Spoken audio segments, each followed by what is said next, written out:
The worst deaths, in my opinion, are accidental. I read last week about a mother who rolled onto her newborn and suffocated it. Every year, toddlers die from being left in hot cars. And then you hear stories of kids playing games, like one boy who hid in an unplugged freezer and suffocated to death during hide and seek. Can you imagine? Can you imagine being the person responsible in any of these situations? To me, this is so much more terrifying than the prospect of the paranormal. I'd much rather be haunted by a ghost than by guilt over unintentionally hurting someone. My husband, Wade, is the opposite. He's unbothered by accidents, but petrified of horror movies about demons or vengeful ghosts. But as I told him, none of those things are real, so why be scared? He counters that accidents are without malice, therefore not as scary as murderous ghosts that might be real. I guess he has a point. About the lack of malice, not about ghosts that might be real. I know they're not, because if they were, my best friend would definitely be haunting me. I guess in some ways she is. You see, whenever I read about a prank gone wrong, I stop breathing for a moment. I'm choked by guilt. After all these years, I still don't know if it was my fault. I was never charged, and my friends insist I need to stop blaming myself. But how can I? How can I move on, not knowing if it's because of me? Rosa got into the suitcase on her own. Lakeisha and I helped her. We were all drunk, giggling. She was supposed to surprise Bolin. She had a huge crush on him. Let me back up. Let me try to explain. We were at a party. Our friend group had been together for years, and we rented out this lodge. Me, my husband Wade, who back then was just my crush, his buddies Bolin and Tucker and JB, and the girls who were my besties, Lakeisha and Rosa and Kay. There were also some other friends who stopped by who we'd met earlier in the day while hiking. I can't remember their names anymore. What I do remember is that we all had a lot to drink, and Rosa, she was in her flirty phase. Rosa was my best friend, but she wasn't perfect. She was like a butterfly who sips from every flower, a real heartbreaker, beautiful and passionate. I was a little bit jealous of the attention she had, and also kind of in awe of her. Whoever she was with fell hard, like she was the love of their life, but she never committed. She'd been on again, off again with JB, then seduced Wade, which was kind of bitchy because she knew I had a crush on him. She'd even flirted with bisexuality with Kay. Now, her eyes were on Bolin. I forget whose idea it was for her to hide in the suitcase, mine or hers. All the luggage was in the basement because that's where the boys had put it when we'd arrived at the lodge. Lakeisha said something like, Bolin's suitcase is big enough to hide a body. And that's when Rosa, or me, had the idea she'd hide in it. And Rosa decided to spice up the prank by wearing lingerie. When Bolin took the suitcase up to his room and opened it, he'd find a sexy surprise. We were stupid.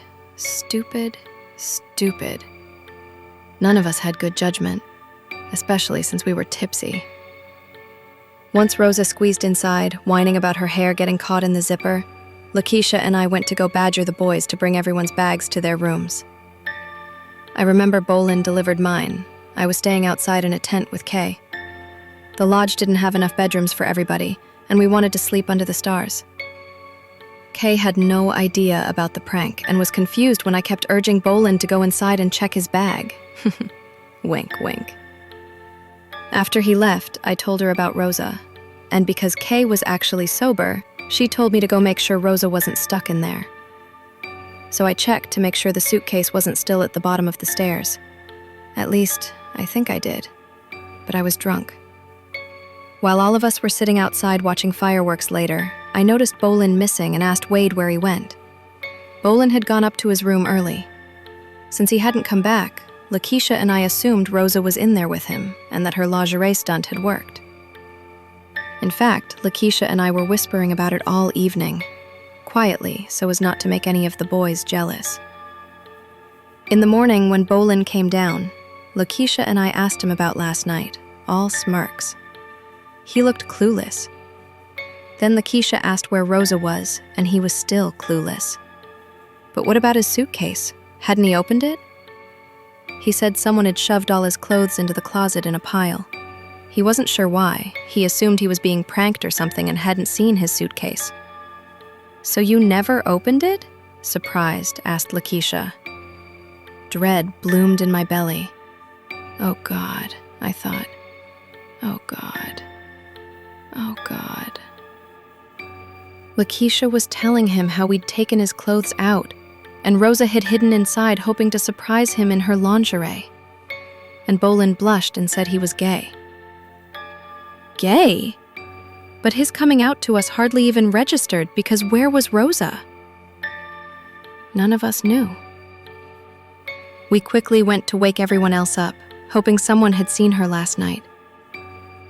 Oh God, oh God, oh God. I checked. Didn't I check?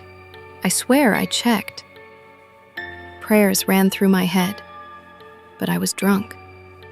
I wasn't sure if I really had. I went downstairs to the basement. There was the suitcase, still tucked away at the bottom of the stairs. It was exactly where we'd left it when we zipped Rosa inside the night before. Nobody wanted to open the suitcase. The boys argued about who had left it there. JB said he'd lifted it but noticed how heavy it was and asked someone else to take it. Each of them had thought another of the guys was going to grab it. Bolin didn't think to check because he found his clothes piled in the closet. I'm ashamed to say, I went outside when Lakeisha reached for the zipper. Wade came out and joined me. He told me dead bodies, gore, things like that scared him. While the others checked the contents of the suitcase, Wade and I sat outside. As we heard the gasps and whispers of, "Oh God," his fingers gripped mine tightly, and I put my head in my hands and sobbed. She'd suffocated, of course, but it had taken a long time. The police wondered why none of us had heard her gasping for help, but Kay sheepishly told them about the fireworks. A prank gone wrong, authorities ruled. My friends said then, and still say now, that ultimately, Rosa was the one most responsible for her own misfortune, that she'd made her own decisions, that all of us were a little guilty, but none of us was wholly responsible for a tragic accident.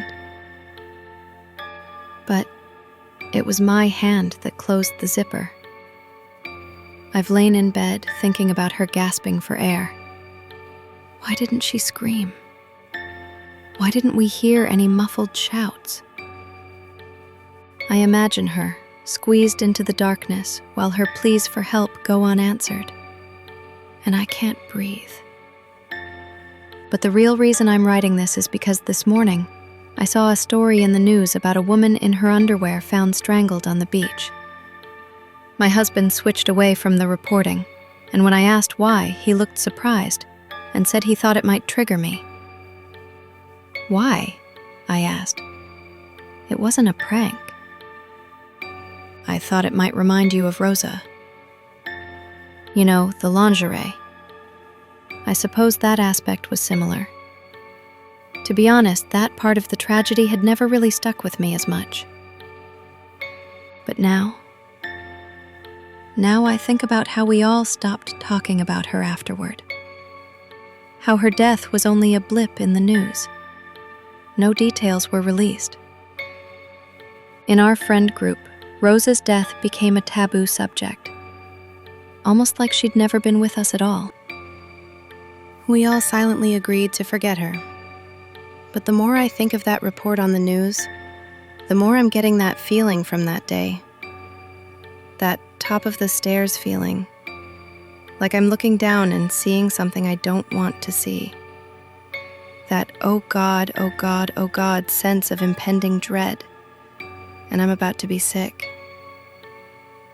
Because Wade dated her too, and loved her. And I'm more and more certain I looked down the stairs before the fireworks, and there was no suitcase there. And now I'm wondering if Wade never saw what was in the suitcase, never picked it up, or opened it, or moved it. How did he know she was in her lingerie when she died?